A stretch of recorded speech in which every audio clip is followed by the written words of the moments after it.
Hello and welcome to Women's Football Talk, the YouTube channel that brings you all the latest news and stories from around the world of women's football. And today we're going to be looking at Group B in the 2024 Olympic Games. Now before we get into that, make sure you smash that subscribe button and turn on the post notification bell so you never miss a video of ours. So the first team in Group B is the United States, who are in charge by Emma Hayes. Now, we know what the United States are capable of. They have got some fantastic players. Quick look at their past history. How they qualified for the tournament was by winning the 2022 CONCACAF Women's Championship.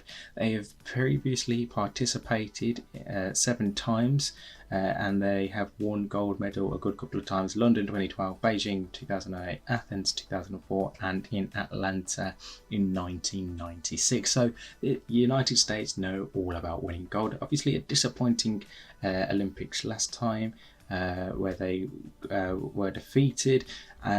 Obviously they've not really had the best of times over the last 18 months, hence why Vlatko Andonovski is no longer the manager and Emma Hayes has come in.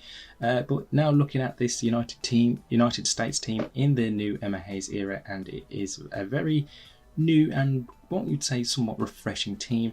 Very strong, still very good players in it. You look at the likes of Rose Lavelle, Trinity Rodman, Lynn Williams, Sophia Smith, Emily Fox in the back line. Like, those are who you expect to be the key players throughout this tournament for the United States.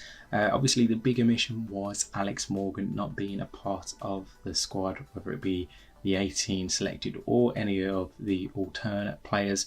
But yeah, I think it's still a very strong squad that Emma Hayes has selected. I think, again, they are going to be a team to mess with. Obviously, they're still getting used to how Emma Hayes wants to play, what her style of football is. So everything is still being ironed out. But it's a team that is definitely very capable of winning the gold medal as we go on throughout this tournament, and they definitely have a strong chance of finishing in top spot in this tournament. I think how Sophia Smith has been playing this season, I think it's going to be very hard for teams to stop her. She's just been on absolute fire in the NWSL to start the day, and then that midfield, Lindsay Horan, we just know what she's capable of week in, week out for Lyon, and what she's been doing on the United States level, obviously captaining the side. She's such a strong player, and I think anyone to try and stop this United States team have to be at their very, very best throughout the whole tournament. So yeah, it's going to be interesting to see if anyone can do that. Next up we have is Zambia, and they are led by head coach Bruce Mwape. They qualified as being the CAF Olympic qualified tournament winners. The previous best was once/time out in Tokyo, where they were group stages, and obviously it has not been a good time with head coach Bruce Mwape, who's obviously had many allegations of sexual misconduct against him, which he does deny, and overall that has just been overshadowing a lot of the stuff, and there's even been stories over the last couple of days that he's not allowed to be alone with the team. So it's going to be a cloud over Zambia and what should be a bright future for them, because you look how well Barbara Banda has been doing since heading over to the United States and playing with the Orlando Pride. She just scores goals week in, week out. You also look at Rachel Kundananji as well, who made the move over there. The two most expensive players in women's football, both playing for Zambia. It shows that they have the quality in players, they have absolute brilliance there, but that whole stuff surrounding Bruce Mwape is a very, very dark cloud. But speaking on the pitch stuff, they definitely showed it in the last Olympics as well.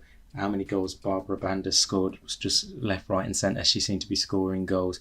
Very solid player, and I think they can definitely cause an upset here or there. Next up we have Germany, who are led by head coach Horst Hrubesch.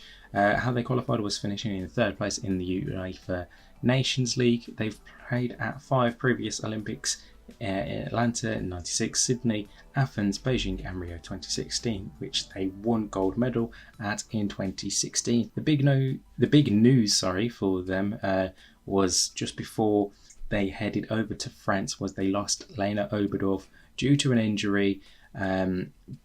It's a medial and cruciate injury. She's had surgery Big blow for them in their final qualifying game against Austria ahead of next summer's European Championship. So she will be missing the whole Olympics and a lot of Bayern Munich season. So that is a big blow. She has been replaced by Pia Sophie Volta in that squad.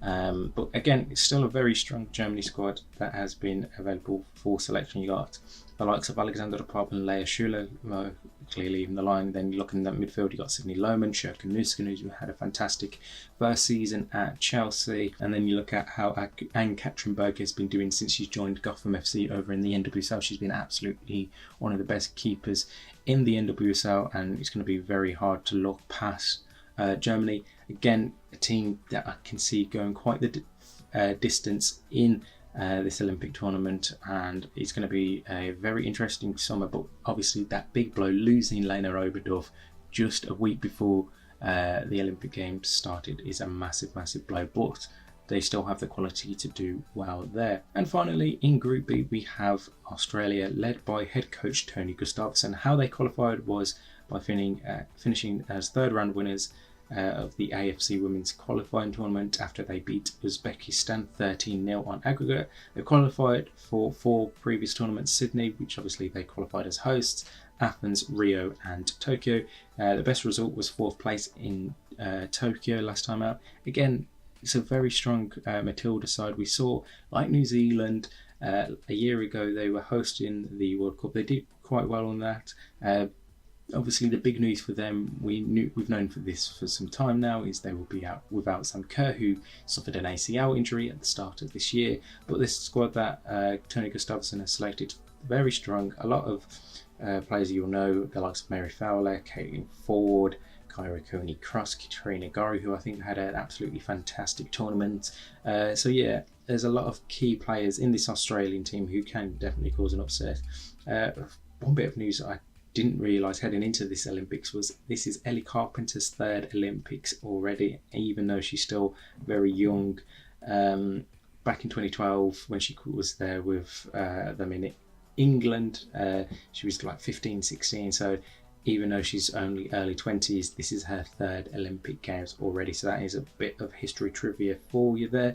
But overall, I think this is a very strong Australian squad, and I think Group B is going to be the hardest to try and predict. It's a very hard group for anyone to try and predict, but let me know in the comment section below who you think will finish where in Group B and who you expect to be some of the standout players in this group. In the meantime, make sure you like and comment and subscribe. Turn on the post notification bell so you never miss a video of ours. If you want to read our preview in full, head over to our website, womensfootballtalk.substack.com, and make sure you're following us on social media for all the latest news and updates from around the world of women's football. In the meantime, we'll see you soon.